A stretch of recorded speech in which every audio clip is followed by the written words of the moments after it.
Somewhere in the Cooper family home there was a VHS tape. Nobody labeled it. Nobody stored it carefully. Nobody treated it like the most important object in the house.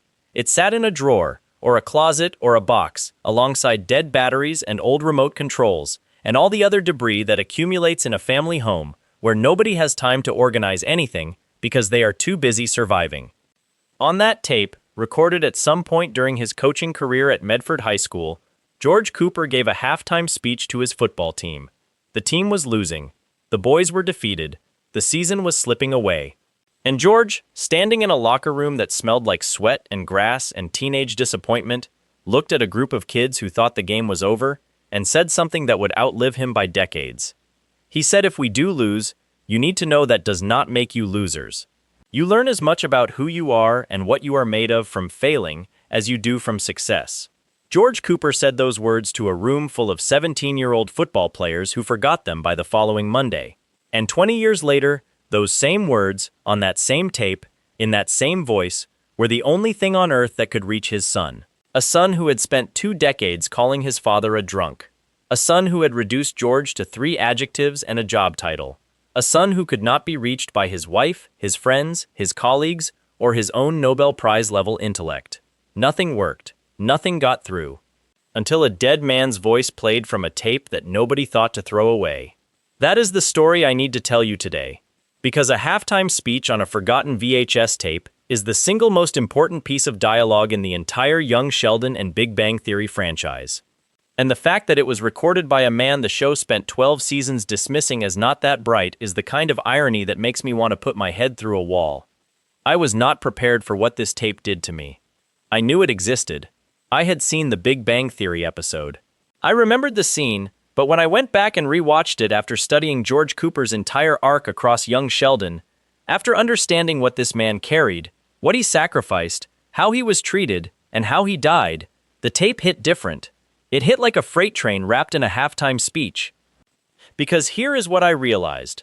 George Cooper spent 20 years trying to talk to his son. At dinner tables. On car rides. In hallways. In moments between the chaos of Sheldon's genius and Mary's religion, and Missy's invisibility, and Georgie's hustle. George tried.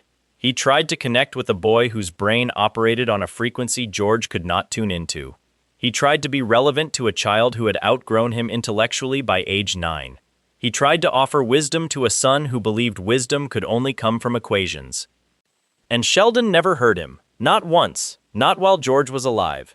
Every conversation bounced off Sheldon's armor of intellectual superiority like a tennis ball off a tank. George was not smart enough for Sheldon to listen. Not credentialed enough. Not important enough. A football coach in East Texas does not have anything to teach a future Nobel laureate. That was the hierarchy Sheldon established at 9 years old and maintained for the rest of his father's life. But then George died, and Sheldon grew up. And somewhere in his 30s, in a moment of genuine crisis, Sheldon found the tape. And the man he would not listen to while he was breathing became the only voice that mattered once he stopped. There is a concept in grief psychology called posthumous parenting. It describes the phenomenon where a deceased parent continues to influence, guide, and shape their child's decisions long after death. Through letters, through recordings, through objects, through stories other people tell, through the memory of conversations that meant nothing at the time and mean everything in hindsight. The term acknowledges something that most people discover only after losing a parent, that parenting does not end at the funeral, that the lessons a parent tried to teach during their lifetime do not expire when the parent does. They sit dormant, unprocessed, filed away in a drawer of the mind labeled things my parents said that I did not think I needed. And then one day, usually the worst day, usually the day when nothing else works and nobody else's words are reaching you, the drawer opens, and the dead parent speaks, and the child who would not listen at 14 finally hears at 34. George Cooper's VHS tape is the purest example of posthumous parenting in television history. A speech recorded for strangers became a message for his son. Words aimed at a locker room landed in a living room 2 decades later, and the man who said them never knew. He never knew the tape would survive him. He never knew his son would need it. He never knew that the most important thing he ever said was not said to his family at all. It was said to a group of teenagers who were losing a football game, and it turned out to be the most important parenting he ever did. Let me talk about the speech itself, because the words matter, every single one of them. George is standing in a locker room at halftime. His team is losing. The boys are sitting on benches with their heads down. The energy in the room is defeat. And George does something that separates great coaches from average ones. He does not yell. He does not criticize. He does not break down what went wrong tactically. He talks about who they are. He tells them that losing does not make them losers. He tells them that failure teaches you as much about yourself as success does. He tells them that what matters is not the scoreboard. What matters is what you learn about who you are when things are not going your way. Now here is what most people miss about this speech. It is not a football speech. George is not talking about the game. He is talking about life. He is talking about the experience of giving everything you have and watching it not be enough. He is talking about the feeling of being measured by a number on a board and being told that number defines your worth. He is talking about the gap between effort and outcome and how to survive inside that gap without losing yourself. George Cooper is talking about his own life. He just does not know it. Think about who George is when he gives this speech. He is a man who gave everything to his family and watched it not be enough. A man who was measured by his salary and his education and his job title and was told those numbers defined his worth. A man who lived inside the gap between effort and outcome every single day. He worked, he coached, he drove his kids to school, he paid the bills, he held the house together, and the scoreboard of his life read, average. Not enough. Not bright enough. Not successful enough. Dumb as soup. George was losing. His whole life was a halftime speech to himself, and the words he gave those football players were the words he needed someone to give him. You are not a loser just because you are losing. What you learn about yourself in this moment matters more than the score. Nobody ever said those words to George, so he said them to strangers, and recorded them on a tape that sat in a drawer for 20 years waiting for the one person in his family who would eventually need to hear them. Now let me tell you when the tape surfaces. Because the timing is everything. In The Big Bang Theory, adult Sheldon is going through a professional and personal crisis. The details vary depending on which moment you connect the tape to, but the emotional reality is consistent. Sheldon is facing failure. Genuine failure. The kind that his IQ cannot solve. The kind that makes a genius feel ordinary. The kind that sits on your chest at 3 a.m. and whispers you are not good enough. Sheldon has spent his entire adult life avoiding this feeling. His intellect is his shield. As long as he is the smartest person in the room, he is safe. As long as the equations balance, the world makes sense. As long as his brain keeps performing, he does not have to feel what lives underneath the performance. Grief, loss, the memory of a father he dismissed, the family he left behind. The brother he called uneducated, the sister he forgot, the mother he tolerated, the father he slandered. But genius does not protect you from failure, and when Sheldon's work stalls, when his theories hit walls, when the universe stops cooperating with his calculations, the shield drops. And behind the shield is a 34-year-old man who is terrified, not of failure, of being ordinary, of being the thing his father was, average, unremarkable, a man in a room that nobody remembers. His wife Amy cannot reach him. His best friend Leonard cannot reach him. Penny cannot make him laugh. Howard and Raj and Bernadette and the entire support system that surrounds Sheldon Cooper in Pasadena cannot penetrate the wall of shame that Sheldon has built around the one feeling he has never been equipped to process. The feeling of not being enough. And then someone finds the tape. Picture the scene. Sheldon is sitting in his apartment. He is not functioning. The man who has an answer for everything has no answer for this. And someone, Amy or Leonard, or perhaps Sheldon himself, looking through old family belongings, puts a VHS tape into a player. And George Cooper's voice fills the room. Not a message to Sheldon. George did not record this for his son.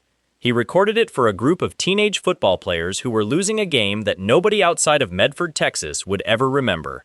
But the words land on Sheldon like they were written for this exact moment. Because they were. Not intentionally. Cosmically. If we do lose, you need to know that does not make you losers. You learn as much about who you are and what you are made of from failing as you do from success. Sheldon hears his father's voice, the voice he has not heard since he was 14 years old, the voice of the man he called a drunk, the man he called not that bright, the man whose patio beer became Sheldon's shorthand for mediocrity. That voice is now saying the exact thing Sheldon needs to hear. That failure does not define you. That losing does not make you a loser. That what you learn about yourself in the worst moments matters more than what you achieve in the best ones. And Sheldon breaks. Not dramatically, not with a scream or a collapse. He just sits there. And for the first time since his father died, he lets George Cooper in. Not the version he invented for his friends in Pasadena. Not the beer drinking, not that bright, crude Texas football coach. The real George. The man who stood in a locker room full of defeated teenagers and gave them the speech he was actually giving to himself. The man who understood failure because he lived inside it every day and never let it make him less than what he was. The tape does what 20 years of therapy and friendship and professional success could not. It connects Sheldon to his father, not through intellect, through pain. The one language George and Sheldon never spoke together. The one frequency they were both tuned to but never broadcast on at the same time. Sheldon was in pain at 34. George was in pain at 40. And the tape is the place where those two pains finally meet. And here is what makes the tape even more devastating. Nothing else could reach Sheldon. Nothing. Not his wife, not his friends, not his career, not his IQ, not his eidetic memory, not his routine, not his spot on the couch. None of the structures Sheldon built to protect himself from feeling worked when the feeling finally came. Amy loves Sheldon. She understands him better than anyone alive, but Amy cannot give Sheldon what the tape gives him because Amy did not know George. She cannot reproduce the voice, the cadence, the East Texas accent, the sound of a man who is tired but still standing. Amy can tell Sheldon he is not a failure. The tape shows him a man who lived inside failure every day and still had enough left to lift a room full of boys off the floor. Leonard has been Sheldon's best friend for years, but Leonard's support sounds like reassurance. It is, "You are great, you are brilliant, you will figure this out." It is the language of confidence, and confidence is not what Sheldon needs. Sheldon needs permission to fail, permission to be ordinary for one moment, permission to not have the answer, and that permission can only come from a man who spent his entire life not having the answer and surviving anyway. George Cooper is the only person in Sheldon's life who modeled failure with grace, not success, not genius, not achievement, failure. The daily grinding failure of a man who works a job that does not pay enough, in a town that does not appreciate him, for a family that does not see him. George modeled how to lose and still show up the next morning, and that lesson, delivered to football players on a VHS tape, is the lesson Sheldon needed more than any equation he ever solved. And here is the part that makes me furious. George tried to talk to Sheldon for 14 years. 14 years of car rides and dinner tables and hallway conversations and bedtime moments where George attempted to connect with a son who had already decided his father had nothing to teach him. Sheldon did not listen. Not because George's words were wrong, because George's credentials were wrong. A football coach does not outrank a physicist. A man without a degree does not outrank a man with 3. In Sheldon's hierarchy of who deserves to be heard, George ranked below professors, below textbooks, below Wikipedia entries, below complete strangers with a PhD after their name. George could have said the halftime speech directly to Sheldon at the dinner table, and Sheldon would have responded with a correction of his grammar, or a dismissal of his logic, or a blank stare that communicated what Sheldon always communicated to his father. "You are not qualified to teach me anything." But the tape bypasses Sheldon's defenses. It bypasses them because Sheldon is not the intended audience. George is not talking to his genius son, he is talking to football players. And because the speech is not aimed at Sheldon, Sheldon's intellectual armor does not activate. He does not prepare a rebuttal. He does not formulate a critique. He just listens. For the first time in his life, Sheldon Cooper listens to his father, because his father is not talking to him. His father is talking to the room, and Sheldon happens to be in it. The only way George Cooper could ever reach his son was accidentally, from beyond the grave, on a tape recorded for other people, in a speech about football that had nothing to do with physics. The most important parenting George ever did happened after he died, in a room he was not in, to a son he was not addressing. If that does not break your heart, then you were not paying attention. George Cooper never knew the tape existed in any meaningful way. He did not record it as a legacy. He did not label it for Sheldon. He did not sit down one evening and say, "I want to leave my son a message in case something happens to me." That is what parents in movies do. George Cooper was not in a movie. He was in a locker room. He was doing his job. He was coaching teenagers through a bad half of football. And someone had a camera running. He never watched the tape back. He never thought about those words again. He went home that night and sat on the patio with a beer and watched the sky and did not know that the most important thing he would ever say had already been said. It was already on magnetic tape inside a plastic shell sitting in a drawer where it would wait for 20 years to do its job. George Cooper spent his whole life believing he had nothing valuable to offer his genius son. Every interaction confirmed it. Sheldon corrected his science. Sheldon dismissed his opinions. Sheldon looked at George with the polite tolerance of a professor enduring a freshman's question, and George absorbed it. He accepted the hierarchy. He believed, on some level, that Sheldon was right. That a football coach from East Texas really does not have anything to teach a boy who will one day win the Nobel Prize. He was wrong. He had exactly one thing to teach Sheldon, the most important thing. The thing Sheldon's IQ could never generate on its own. How to lose without losing yourself. How to fail and show up the next day. How to be ordinary and still matter. George knew that lesson by heart because he lived it every single day. He just could not get his son to sit still long enough to hear it. The tape did what George could not. It sat Sheldon down. It shut Sheldon up. And it delivered the lesson that a dead father had been trying to teach a living son for 14 years. The lesson that your worth is not your scoreboard. That losing does not make you a loser. That the man on the patio with the beer knew something the genius with the Nobel Prize would take 34 years to learn. And here is where I need to talk about what happens after Sheldon hears the tape. Because the tape does not just comfort Sheldon. It convicts him. Sheldon has spent 20 years telling people his father was a beer-drinking, not-that-bright, crude football coach. He said it casually. He said it repeatedly. He said it to friends who never met George and had no way to know that the description was a lie. Sheldon built a version of his father out of 3 adjectives and sold it to everyone in Pasadena as fact. And then the tape plays.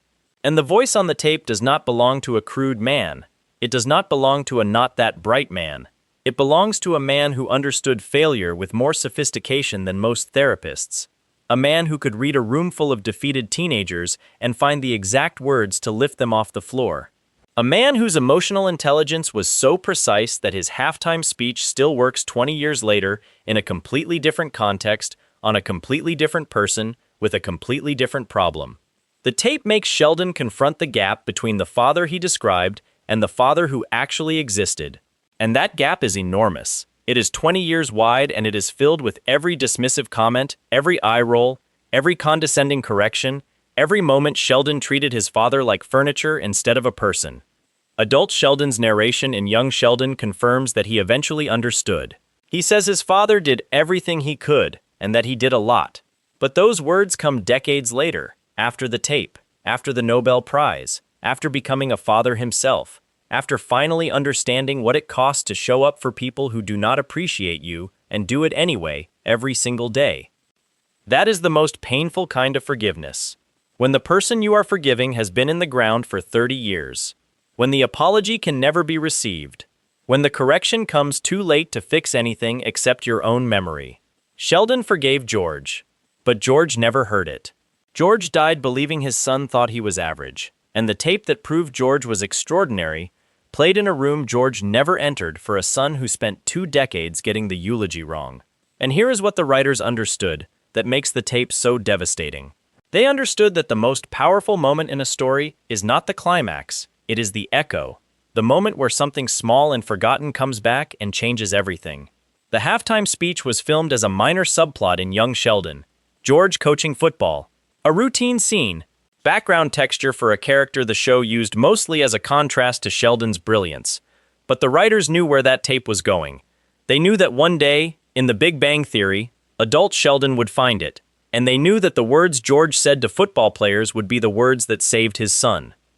They planted the seed in one show and harvested it in another, across 2 series, across 2 decades of fictional time. A halftime speech recorded in a locker room in the 1990s, played in a living room in the 2010s, and delivered the emotional climax of a franchise that spans over 400 episodes. That is not just good writing, that is architecture. The writers built a cathedral and hid the keystone inside a VHS tape in a drawer. George Cooper recorded a halftime speech for a group of teenage football players who were losing a game nobody would ever remember. He stood in a locker room and told them that losing does not make you a loser, that failure teaches you who you are, that the score does not define your worth. He went home that night. He sat on the patio. He drank his beer. He watched the sky. And he did not know that those words, his words, the words of a man that everyone in his house considered not that bright, would one day be the only thing standing between his genius son and total collapse. George Cooper never won a Nobel Prize. He never published a paper. He never solved an equation. He never stood on a stage in Stockholm while the world applauded. He stood in a locker room in Medford, Texas, while 17-year-olds stared at their shoes. And the words he said in that room outlasted everything. They outlasted his career. They outlasted his marriage. They outlasted his heart. They outlasted every equation Sheldon ever solved and every lecture Sheldon ever gave, and every trophy Sheldon ever held. A football coach in East Texas told a room full of teenagers that losing does not make you a loser. 20 years later, a physicist in Pasadena pressed play on a tape nobody thought to throw away, and the man who was never smart enough to teach his son anything taught his son the only lesson that mattered. Not how to win, how to survive losing. George Cooper was the smartest man in the Cooper family. He just did not speak the language his family was listening for. He spoke in halftime speeches and patio silences and car rides to NASA and hands that covered his daughter in a storm. He spoke in sacrifice and work and showing up and holding on. And nobody heard him. Not until the tape. Not until the voice in the machine said what the man in the house had been trying to say for 14 years. You are not a loser because you are losing. You are not average because the scoreboard says average. You are what you learn about yourself when everything is falling apart and you show up anyway. George showed up every day, for 20 years, for a family that did not see him. And the one day he did not show up, the day his heart stopped in a room at work, the house fell apart. Because the man they never thanked was the only thing holding it together. The tape is still playing, somewhere in a drawer, in a house in Medford, in the memory of a son who finally heard his father.